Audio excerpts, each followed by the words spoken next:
Well, good morning, good afternoon, good evening, whatever time it is, wherever you are tuning in. Thank you so much for joining me today for Such Sweet Thunder meditation program. And in this episode, I will be offering a Dharma talk on the topic of insight meditation practice.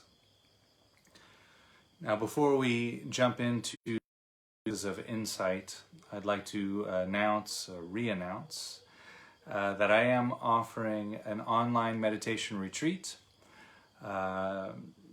In this retreat, we will be going systematically through the stages of the Such Sweet Thunder practice, which I have been presenting here on Facebook Live for the past couple of months.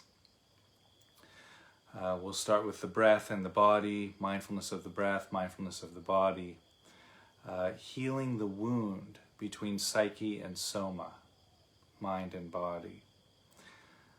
So the subtitle of the retreat is Healing the Wounds Between Self and Other. So we start with that wound or that gap.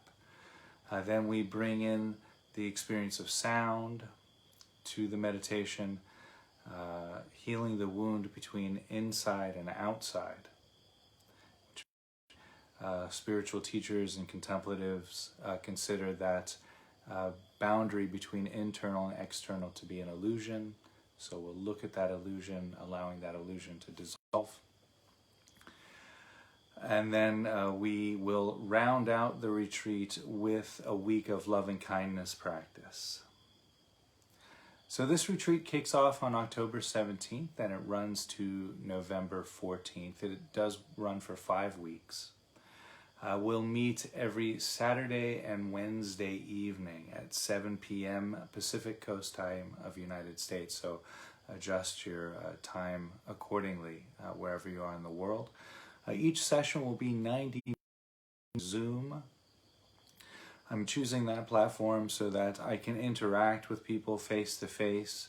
There'll be a lot of time for Q&A, a lot of discussion sessions, as well as guided meditations.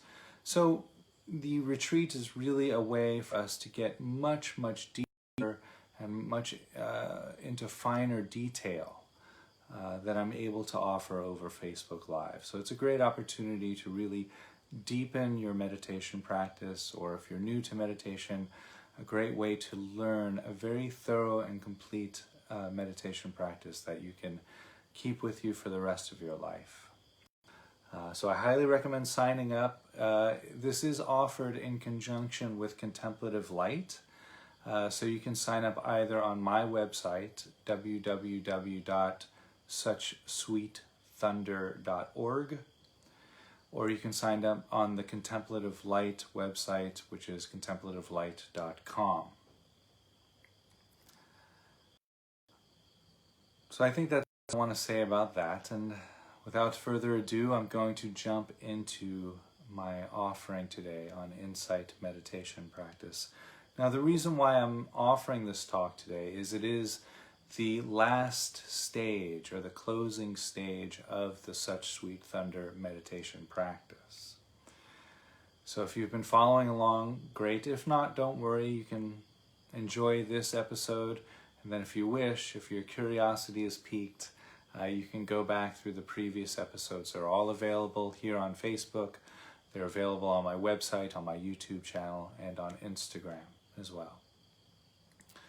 Okay, so we've been practicing this type of mindfulness practice that I call Such Sweet Thunder. And we start with mindfulness of the breath and the body. We do some very thorough body scanning practices. Then we included the sounds of the present moment, the visual field, opening our eyes if we're meditating with the eyes closed. Then we turn and embrace what's happening with our feelings and emotions. It might be a pleasant feeling or perhaps some discomfort that's there. Doesn't matter whether it's pleasant or unpleasant. We turn and acknowledge what's arising in the present moment emotionally. Then we practiced opening our heart to that entire field of experience, opening our heart to the present moment, and a radical embrace of the present moment. And while doing all of that, we practice resting into the present moment experience, whatever's arising in the present moment.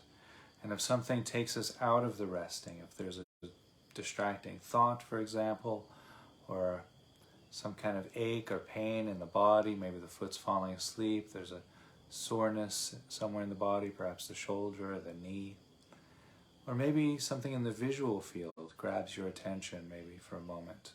Here in Thailand, we get lots of geckos in the house, so maybe a gecko runs over the wall. My visual attention collapses down on that. The task there is to ask the question, can I rest with this? And generally that question can bring you back to the present moment, kind of reinstate the experience of resting, if you will. And you can try this in your everyday experience. Maybe you're waiting in line at the grocery store, and they're practicing social distancing and people are wearing their masks, and so the line is moving quite slowly. Things are, you have to practice some patience. Maybe you get a little bit impatient. Perfect. How can I rest with this? Then perhaps your body starts to soften. The tension from the impatience starts to resolve. You come back to the state of resting, like that. So the reason why we go through the stages of this practice, embracing and resting in more and more of the present moment, is that resting and embracing gives us the stability for insight practice. So we practice resting very deeply. We rest in the present moment and look at the mind. We rest in the body, we rest with the sounds and the silence, we rest with the visual field, we rest with any emotions, and we embrace all of that. And in that resting embrace, we look at the mind. And this is done by generally posing a question into the meditation practice. And these are known as insight questions or pointer questions. They take many different forms. But the idea is that the questions are designed to allow us to look very deeply into the nature of our own mind. Now, I should clarify, when I use the word mind here, I'm not talking about the organ of the brain. I'm using the word mind as synonymous with awareness. So mind, awareness, same thing. That needs to be known for this practice, because sometimes the questions use those words interchangeably. So for example, the insight question, who is having this experience? Or you could say, where is awareness? Or what is awareness?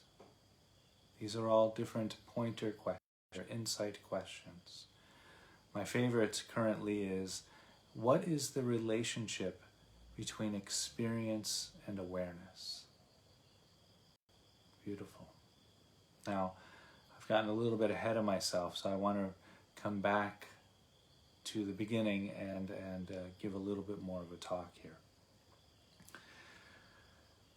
So, way back in about, I guess it would have been the, 2nd century, 1st century AD, I guess around the 1st to the 2nd century, that turning from 1st to 2nd century AD. Bodhidharma, the great Zen master, actually he's known as the founding father of Zen, or the monk who brought Buddhism from India to China and allowed Zen to take root, Bodhidharma. Now there are many, many great and galloping stories of Bodhidharma. He was known to be quite a personality. I'm not going to go into all of those stories today. That's a different presentation for another time. But Bodhidharma was known to have meditated in a cave in the northern part of China for 9 years. He spent meditating against the cave wall. And Bodhidharma was already known for being quite a powerful teacher and a very brilliant teacher and a brilliant monk. He had a very strong command of Buddhist teaching and thought and ideology. Yet here he is meditating in the solo retreat in this cave against the cave wall there. And so students would come and try to meet with Bodhidharma, try to coax him out of the cave so that they can converse with him. There was one student who was quite persistent, shall we say. And so he would go up to the cave and, Bodhidharma, come out of the cave. I need to pacify my mind. I need help pacifying my mind. I can't find any peace in my mind. And Bodhidharma was remaining silent. So this went on for days and weeks. And finally, Bodhidharma said to this student, whose name was Wei Ko, he said to Wei Ko, go and bring me your mind, and I will pacify it for you. And so Wei Ko went away, and he went and meditated on this for quite some time, years perhaps. And he returned to Bodhidharma at the cave there, and he said, Bodhidharma, I can't find this mind, which disturbs me. And Bodhidharma said, there, I've pacified it for you. And so that's the type of experience that is often elicited through a practice of insight. We look into the mind itself. We rest in the present moment and we look at the mind. And when we look, we don't see anything. And you can try this now as you're listening to me and looking at me on the screen perhaps. Ask yourself, who is listening? Who is looking? Who is having this experience right now?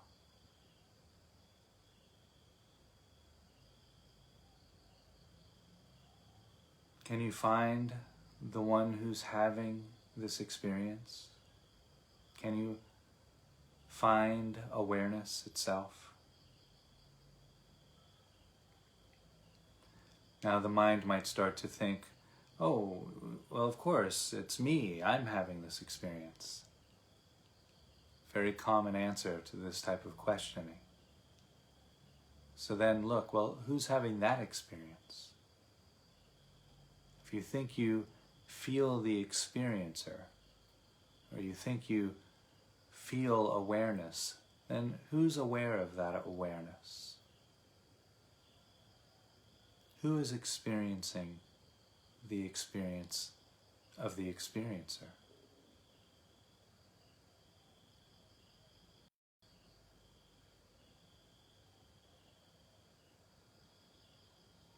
And so this is why the resting is so important, because you may have noticed the mind just goes looking for the answers to these questions.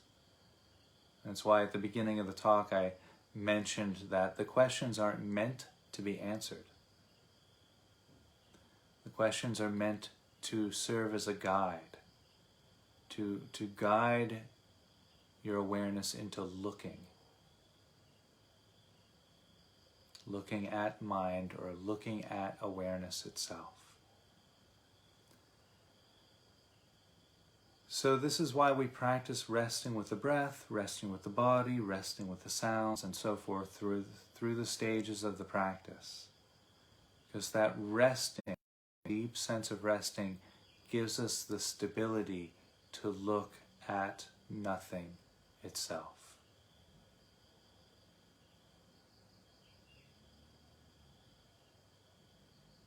So just like Bodhidharma's student Wei Ko, we might come to see that mind or awareness is no thing. There's no thing there. It's just awareness. It's just pure, open, spacious awareness. There's nothing to see, but you can look and see nothing. Now that can be pretty disorienting sometimes, or even frightening. Because we're so used to looking at an object. Here we're practicing awareness free from any object. We're just practicing being aware. Aware of nothing in particular, but everything in general.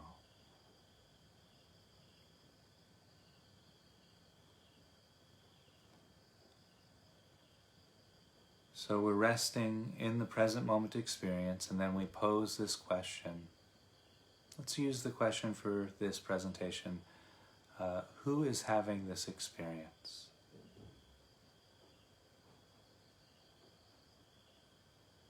So you pose this question, who is having this experience? Any sensation that arises is just another part of that experience. Who is having that experience? Any thought that arises is just another part of the experience. Who is having these thoughts?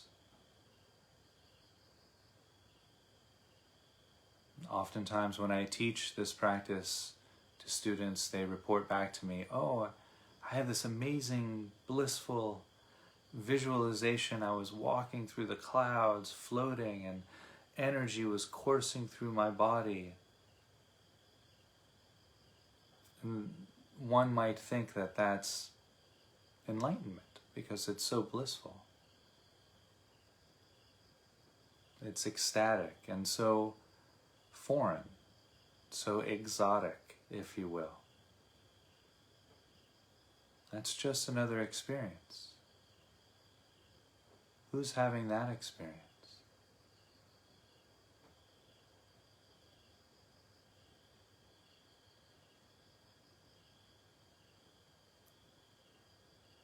So you see, any and all experience is just another experience.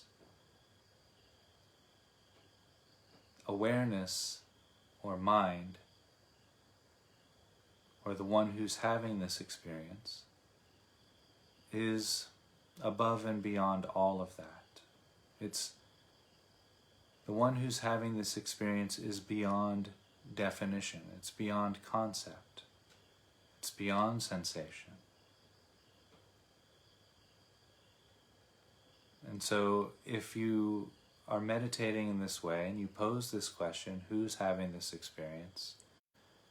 And then an answer comes up, that's another concept. That's another experience. You're the one who's having that experience. You're the one who's created that concept. So the danger there is we put ourselves into that box. Say, oh, that's me. That's what I am. I am, and it can be this amazing concept. I am this radiant God or goddess of love and light and flowing compassion all over the world. That's beautiful. But that too is just another experience. So that's not it. So we keep coming back to that point. Whatever arises in the meditation, we keep coming back. Who is having this experience? Now this can be quite frustrating sometimes. It'll feel like a dog chasing a tail, so to speak. You're just going around and around. Experience arises, you recognize, not looking at nothing, you recognize you're looking at a concept, or you're enjoying a particular experience, or you're pushing against a particular experience. Who's having that experience? And around you go. Now, it might feel at that point that you're doing the practice wrong or incorrectly. That's not true. That's really actually quite a typical experience for this practice. Each time your mind creates an answer to the question, or each time you get distracted by a concept, or each time you get distracted by any thought or experience, then you recognize that distraction, you come back to the question of insight, or you come back to resting in the present moment. Again, just like all of the other stages of the practice, you're using that distraction in return to strengthen the muscle of awareness and attention. So you're resting in the present moment. Who's having this experience? You rest and you look, nothing there, and all of a sudden a thought arises. Well, of course, I'm having this experience. I don't know what he's talking about. This is quite silly. Why am I doing this meditation? But I don't understand what's happening. Oh, I'm distracted. You let that go, you come back to the present moment. Each time you do that, you're getting incrementally stronger with your awareness, with your attention, with your ability to rest in the present moment. So each time you get distracted and you return, you're getting stronger. It's like you're lifting weights in the gym. Getting stronger with your awareness, stronger with the ability to rest. Now eventually, that experience of running around and around, looking, that wind down. The reason why it starts to wind down is we're getting stronger with our attention, with our awareness. So you see, that practice is designed to do that. It's designed to allow us to cultivate that strength in awareness and attention, so that then we can look into our mind and see that there's nothing there.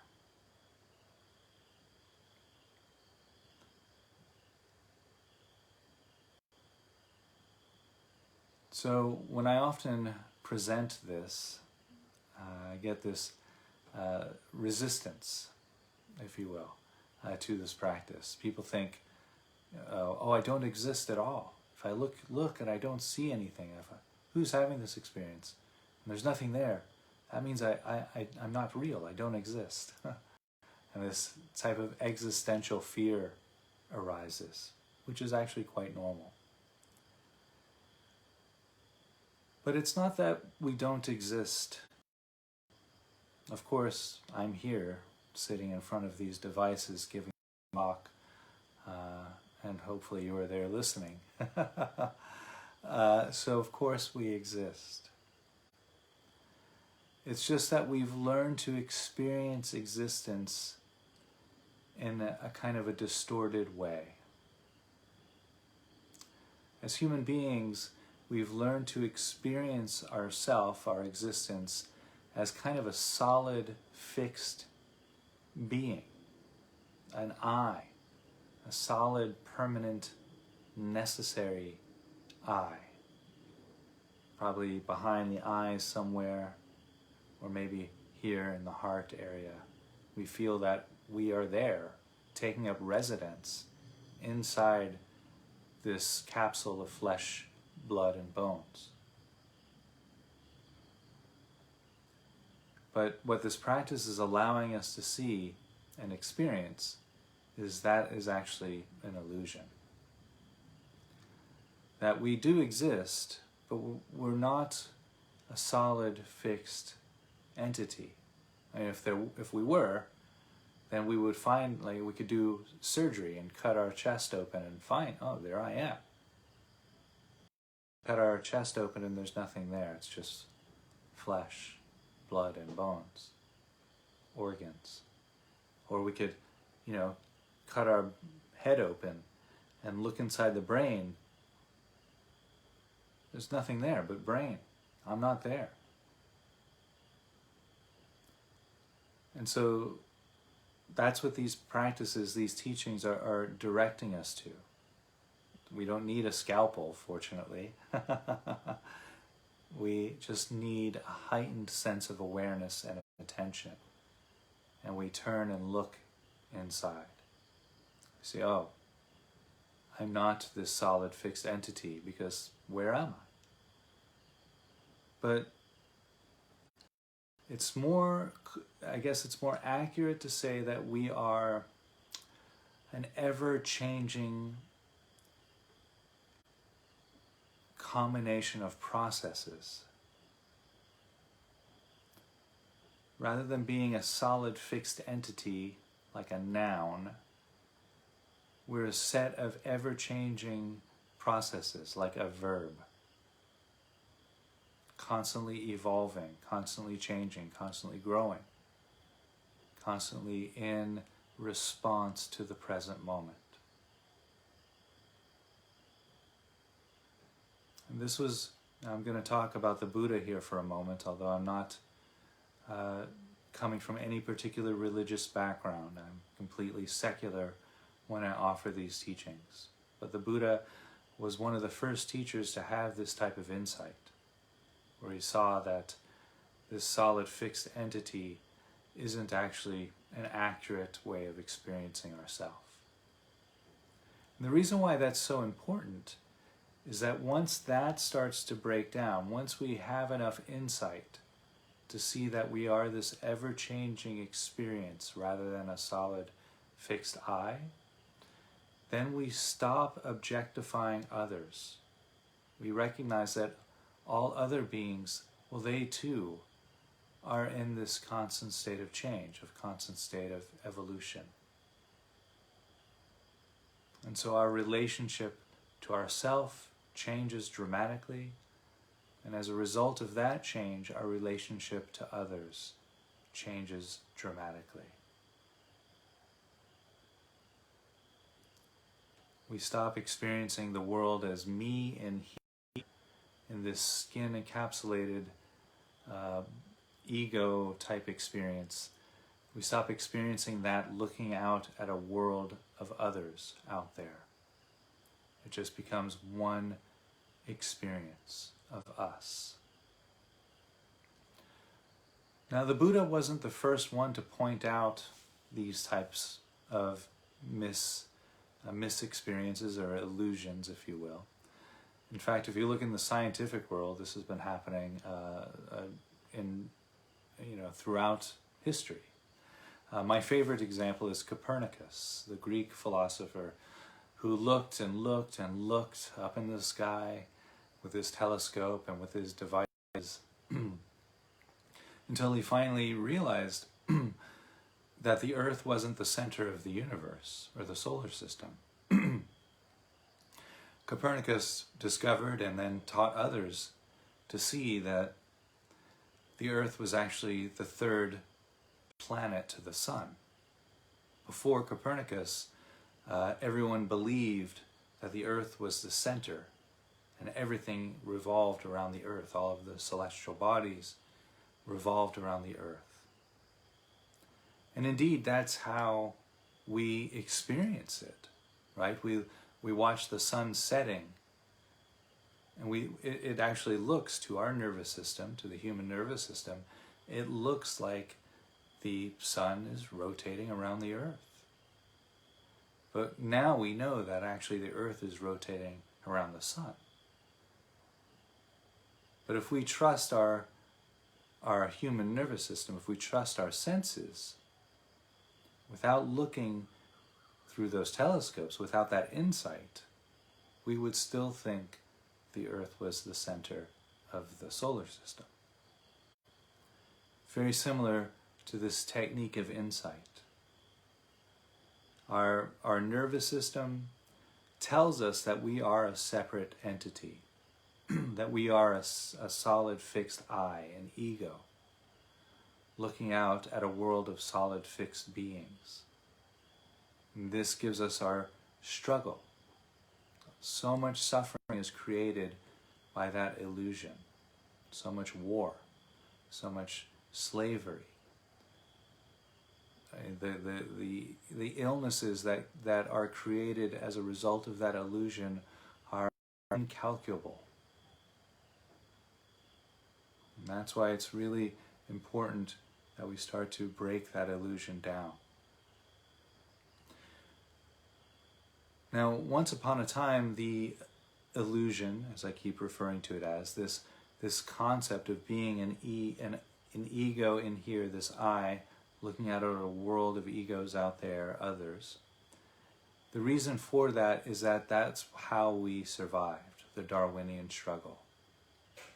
We needed that feeling so that we would protect ourselves against other cave people, other threats, our environment, lions, tigers.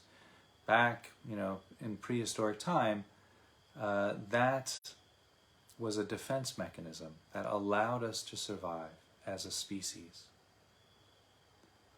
But now that experience of I versus other is a horribly, horribly outdated worldview.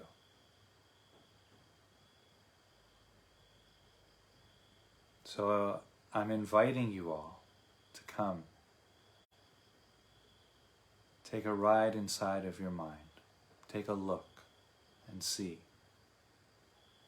Much in the same way that Copernicus was looking through his telescope.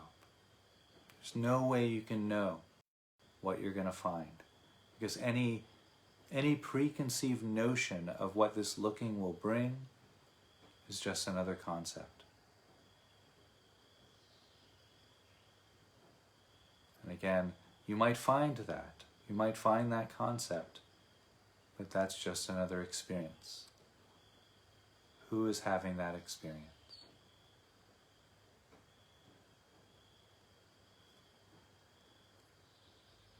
And so again, the subtitle of the retreat and the book, where these practices are coming from,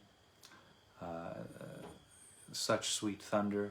Well, these practices come from ancient times, but the way I'm delivering them is through the book that I've written, Such Sweet Thunder, Healing the Wounds Between Self and Other.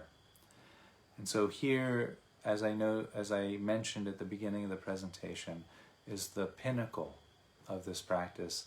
This is the final healing, where we heal the illusion of being a separate entity, thus healing the wounds between ourselves and all others. So I will be back on Monday morning in Asia, which is Sunday evening in America, so do adjust your clocks accordingly. It'll be the same time, but on either Sunday or Monday, wherever you are tuning in. I'll be guiding an insight meditation practice, and I'll do maybe 2 weeks of insight meditation practice because there are several different approaches. So we'll be doing Monday mornings and Friday mornings, or Sunday evenings and Thursday evenings in the U.S., wherever you are. We'll do 4 episodes on different approaches to this type of insight meditation practice. Now, for more information on this type of meditation, if you wish to do some research, do go visit my website, www.suchsweetthunder.org. I hope you found this beneficial, and if not beneficial, at least entertaining. Have a great weekend. Stay safe, stay clean, stay healthy, and I'll see you on the other side of the weekend. Thank you.